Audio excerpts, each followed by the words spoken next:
Good morning. Welcome back to Entrepreneur Country TV, edition 21. This morning I'm going to introduce you to another entrepreneur who has a lot to say about data, in addition to announce one of our new partners for the Build a Country Challenge.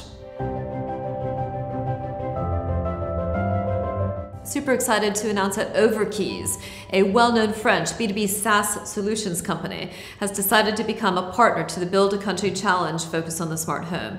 You'll be seeing them on the 19th of April at the Entrepreneur Country Forum. We look forward to welcoming Overkeys, an extremely successful B2B SaaS company in the smart home space. As you know, a couple weeks ago we introduced Citizenship inside of Entrepreneur Country. And what that means is that your data is yours. It's an asset of you, the individual, inside of Entrepreneur Country. Now, we'll be announcing our Citizenship app later this year, and we'll be doing a lot more to explain how data is transforming the world in which you live. This morning, I'm so pleased to bring you Christine Andrews, a pioneer, a visionary, a thought leader in data. She's here to speak with you on Entrepreneur Country TV. I got into the world of data about 13 years ago. Prior to that, I'd worked in very large organisations like BT and Cable and Wireless, where data is clearly a very important asset for organisations. And I recognised at the time that actually many organisations were A, not looking after their data properly, and B, could make so much more of their data, become much more data-driven as an organisation. So it was at that point that I decided to join forces with some colleagues of mine and start DQM.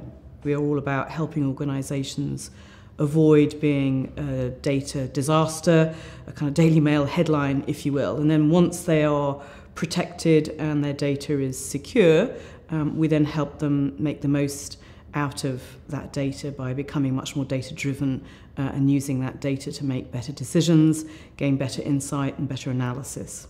Some of our clients work very much within the data industry, so they are organisations who own and manage very large data sets. So that includes organisations like Royal Mail, Experian, Equifax, Call Credit, companies for whom data is their lifeblood.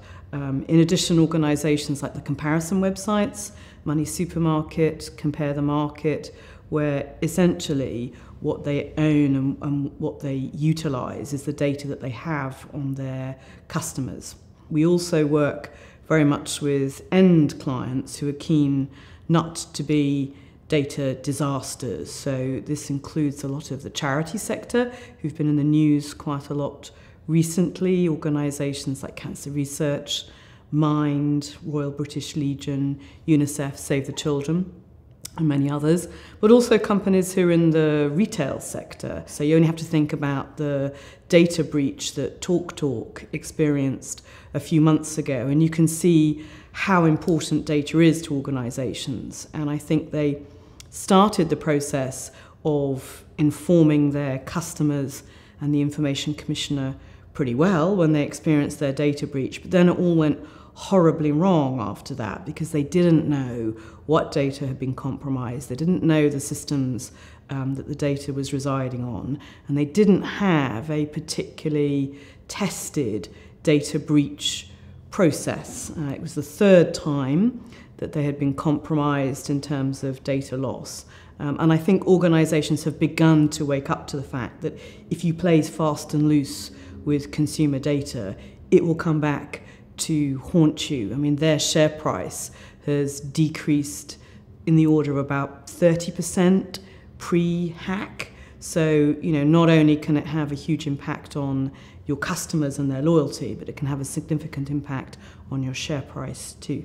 The current Data Protection Act, which was back in 1998, is regulated by the Information Commissioner, the ICO, and he has a great soundbite, which is that lots of organisations have talked about data being the new oil, but he also says it could also be the new asbestos. So it's very important to keep data properly protected and properly secured.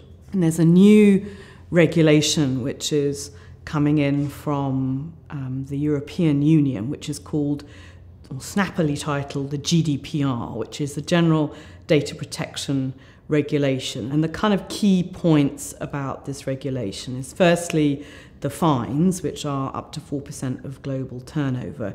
Secondly, the fact that data controllers and data processors will be liable for any breach of customer data. Stringent rules around marketing permissions and what you can and can't do in terms of contacting people who are on your database. And if you get a data breach, you have to notify the Information Commissioner within 72 hours, and wherever possible, you will have to notify the consumers that are impacted by that breach. So there are lots of changes that are important that companies take note of and start to get in place now. So that brings us to the end of Entrepreneur Country TV this week. Thanks so much for tuning in, for your regular viewership, for forwarding this to your network. The subscription numbers have been shooting up on the back of podcasts and all of the inbound email traffic. I really appreciate your ideas and your stories, particularly how you're seeing ecosystem economics in action in the market around you. Thanks so much, and I'll see you next week.